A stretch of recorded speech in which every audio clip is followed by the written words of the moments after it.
So here's the thing with YouTube gear channels. Every video is a shiny new piece of gear, and of course the influencer makes it sound incredible.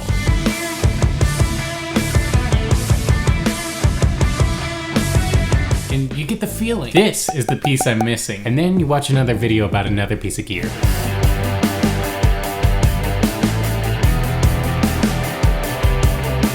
And that becomes the key to the tone kingdom, and the cycle repeats. So today, I wanna be real with you about the gear that I'm actually using in 2024. And yeah, I'm gonna timestamp this because some kid in 30 years is gonna see this video and be like, oh, you still use insert trendy product name. That sucks. I've separated my gear into 3 main tiers: things that are nice to have, things that are useful to have, things that I absolutely need to have. And there'll be links to everything in the description in case you wanna learn more about an item or maybe grab one for yourself. The nice to have category is made up of pieces of gear that I do use but fairly infrequently. First up is the Deep 6 compressor by Walrus Audio. This is an awesome 1176 style compressor. It looks great on your pedal board and it sounds even better. But here's the thing, I use it so lightly that you could easily remove it from my chain and probably hear no difference.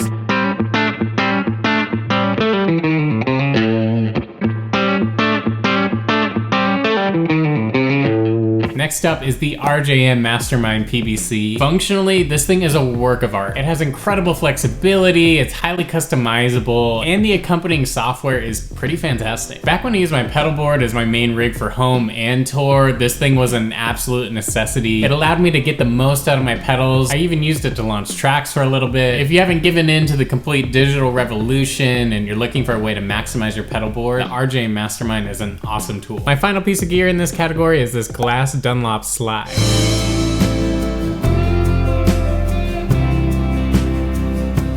I probably play slide guitar once a quarter, but you never know when it's gonna come up on a gig, so it's nice to have one available and ready to go. Now onto the useful to have category. This is the stuff that I use very frequently, some of it daily. So why don't we start with some guitar pedals? From JHS pedals, I have the Moonshine, the Bender, and the Nauticlon. The Moonshine is essentially a thick and midsy tube screamer. It's been my second stage overdrive for years.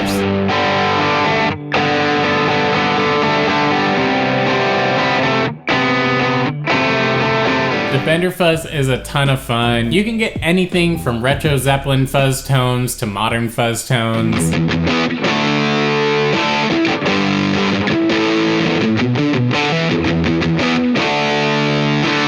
And the vintage style casing is a nice touch. The JHS Nauticlon is their IKEA-esque build your own Klon Centaur pedal. This thing sounds just like the real Klon and was actually a lot of fun to put together. And at 99 bucks, it's not gonna break the bank. But even with all that extra value, I'd say the tones are the real winner here.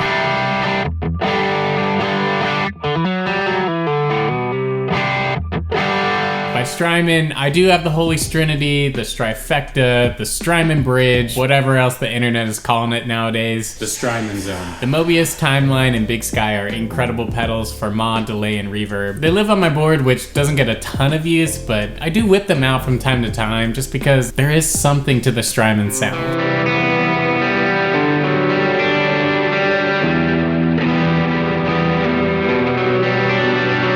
I haven't heard these next 2 pedals, but they're really worth checking out because they sound incredible and are really reasonably priced. The first is the Sonicake Blue Screamer. This pedal gives you classic tube screamer and almost Dumble-esque tones for only $35.99.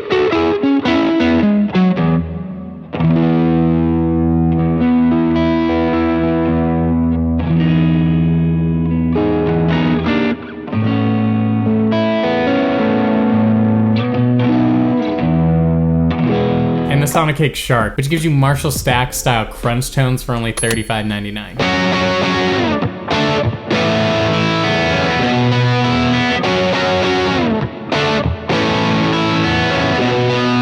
These pedals are pretty sick. Honestly, I went into them with pretty moderate expectations, but after playing them, I was blown away with how good the tone was. If you want to check them out, you can use my code Justin10 to get an additional 10% off your order on their website. That link's in the description. My final pedal in this category is the Walrus Audio ACS1, which was the first amp replacement style device that I ever purchased. It responds like a real amp. It's true stereo, meaning you have a different head and cab combination on both your left and right channels, and it uses 2 TRS mono jacks instead of a single jack that you need like a special Y cable to get to stereo. I love how it interacts with my pedals.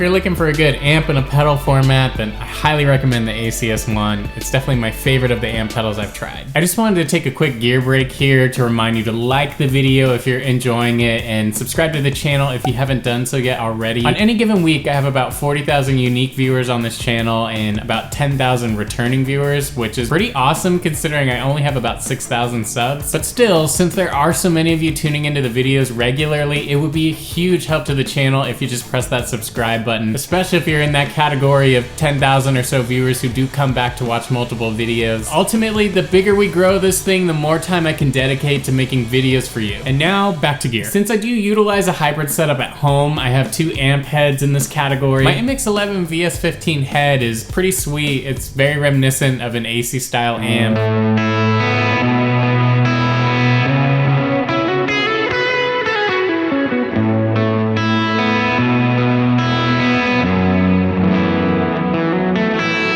This company is no longer in business, but there are a lot of really great AC style amps out there, including the real thing, the Vox. This next one might surprise you, but I think the orange Micro Terror is so sick. Not only is it tiny and an excellent piece of decor, it packs a serious punch. It's got an all-tube preamp for really saturated distortion tones. The voicing is authentically orange, and when you pair this thing with the right cab, it sounds massive.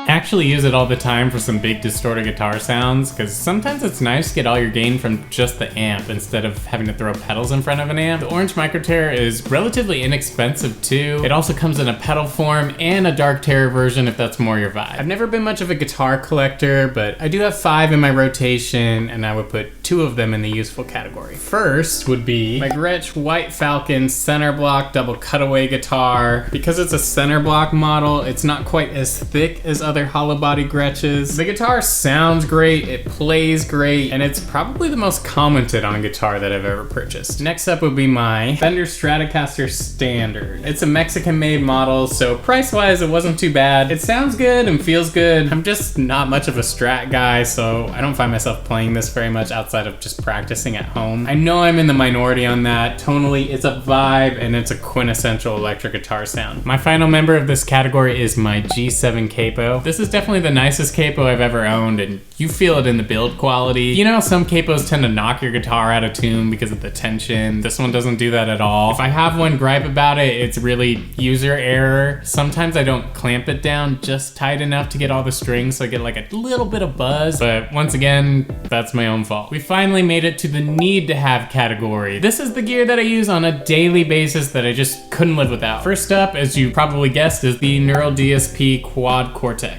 I think it sounds great and the user interface is really intuitive and smooth and fast. But my favorite feature of all is just the flexibility of the unit. I love that I can capture all my drives and amps into here and have them with me on the go. It's really easy to change the routing within the Quad Cortex. And as you can see from the back panel here, it's really easy to set this thing up and integrate it into a hybrid rig like what I have going on at home, or maybe your pedal board. It's a really awesome rig for tour, and it's also great at home.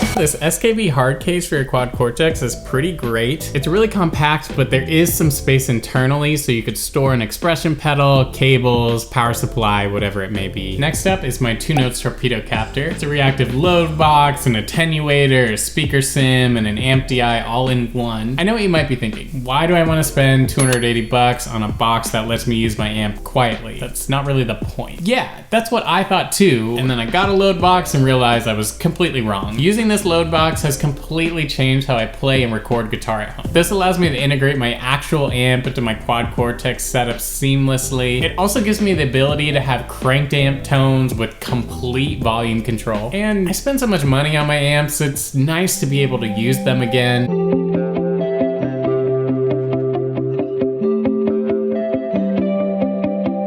I had one pedal in this category, and that's the Jackson Audio Bellstar. I find that I can use it with just about every preset and genre that I play. It's got a really crystal clear bell-like tone and a really amp-like character to the drive. It's an excellent choice for a low to mid-gain overdrive.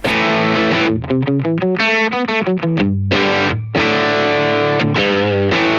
these are the three guitars that I just can't live without. Number one is my Fender Telecaster. This is a guitar that I actually had built for me, so I got to pick out all the individual parts, the pickups. It's kind of a custom guitar in a way. This is a Fender channel bound neck, which is really cool because it sort of looks like binding on the guitar. This is a Vintera body in surf green. This is an eggshell vintage pick guard. It's got Elliott Tellywhacker pickups. I got Fender locking tuners on the headstock. It's one of the most versatile guitars that I own, and it's really well suited to the genres that I get asked to play. I used to not be a Telly guy, but this guitar made me 100% a Telly guy. My Gibson Les Paul Standard from 2008 is my baby. It sounds great, it looks beautiful, and I really love these Burstbucker Pros on here. This is my Martin Custom X Series acoustic guitar. I've had this guitar since high school, and it's the only acoustic guitar that I own. I've taken it on a bunch of gigs, I've taken it on tour. She's a real workhorse, and I think she also sounds great. Now let's talk accessories. For guitar picks, I really like these Dunlop green Tortex picks. These Pro capos by Diodario are awesome. They're a little bit cheaper than the G7 capo, and for whatever reason, I have an easier time attaching these than I do with any other capo. Nothing fancy on the strings for me. I really like these Diodario EXL 110s. These strings last a decent amount of time for me. They sound good to me, and the price is pretty good. I really love Megami cables. I have their instrument cables. I use Megami XLR cables. The patch cables on my pedal board are actually Megami cable. Over the course of 10 years, I've had 2 different instrument cables die, and they replaced them immediately. All right, now you know all of my guitar gear secrets.